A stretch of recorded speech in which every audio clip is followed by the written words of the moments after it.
విద్యాభ్యాసం పూర్తయింది. విద్యాభ్యాసం పూర్తయ్యాక ఇక నెక్స్ట్ ఏంటమ్మా? పెళ్లి. అబ్బా కరెక్ట్ చెప్పావమ్మా, పెళ్ళి. పాపం మీరు ఇంకా పూర్వకాలంలోనే ఉన్నారు కాబట్టి మీరు పెళ్ళి అంటున్నారు. కానీ ఈ కాలంలో ఏమో తెలిసిన విద్యాభ్యాసం అయిపోయాక బ్యాగ్ వేసుకొని ల్యాప్టాప్లు పట్టుకొని ఐప్యాడ్లు పట్టుకొని పరుగులు ఎక్కడికి? జాబ్. బ్యాంగ్లూరు, హైదరాబాద్, బాంబే అంటూ పరుగులు ఉద్యోగాలు పెట్టారు. కానీ ఆ కాలంలో వివాహాలు చేసేది. ఈ విధంగా వివాహం చేస్తారు ఇంకా అని అనుకుంటూ ఉన్నారు. ప్రతి రోజు రావటము కుసుమశ్రేష్ఠి గారి సోదరీమణులు, ఓ అన్నయ్య వాసవిని మా అబ్బాయికి ఇచ్చి వివాహం చేయాలంటే ఇంకొక సోదరి వచ్చి మా అబ్బాయికి వివాహం చేయాలి, మా అబ్బాయికి ఇవ్వాలని ఒకరు, మా అబ్బాయికి ఇవ్వాలని ఒకరు. ఎంతమంది ఉన్నారమ్మా అమ్మవారికి మేనత్తలు అంటే? 11 మంది మేనత్తలు ఉన్నారు అమ్మవారికి.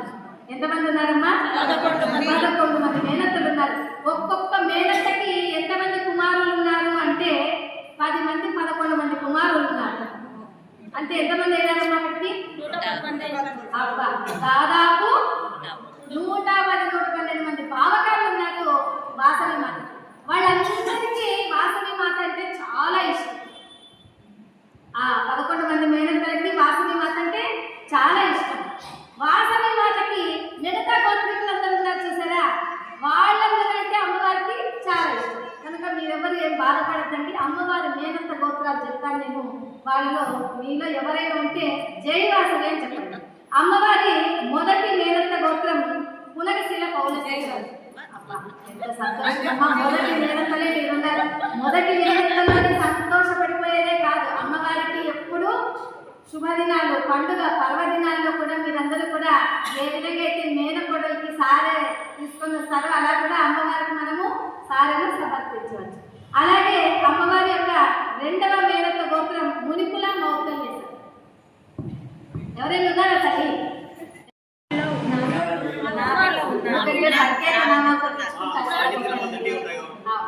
తర్వాత అమ్మవారి యొక్క మూడవ మేనత్త గోత్రం ఎలిసెట్ల ఆత్రేయ గోత్రం. ఉన్నారు ముచ్చటగా మూడవ గోత్రాన్ని ఉన్నారు. 4వ గోత్రం వాళ్ళు పాపాల పరాశదేశ. 5వ గోత్రం ఇనకాల సుందరస. 6వ మేనత్త గోత్రం శ్రీలకుల శ్రీవత్సత. 7వ గోత్రం గ్రంథిశిల గౌతమస గోత్రం. సంతోషం ఉన్నారు. 8వ గోత్రం 8వ మేనత్త గోత్రం పుచ్చకుల సుకాంచనస గోత్రం. 9వ మేనత్త గోత్రం బలిశెట్ల భారద్వాజస గోత్రం.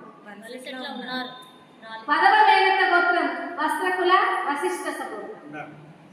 11వ మేనత్త గోత్రం సిరిశెట్ల శ్రీధరస గోత్రం. ఉన్నారమ్మా?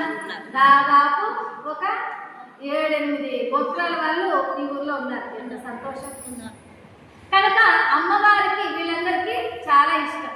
అమ్మవారికి ఇందాకే చెప్పారు మా గోత్రం లేదే ఈ 11 మందిలో అని మీరు బాధపడకుండా అమ్మవారికి మీరంటే కూడా చాలా చాలా ఇష్టం. అందుకనే మీరు ఇలాగ అమ్మవారి దేవాలయంలోకి వచ్చి చక్కగా పురాణ ప్రవచనాలు వింటుంటే మీరు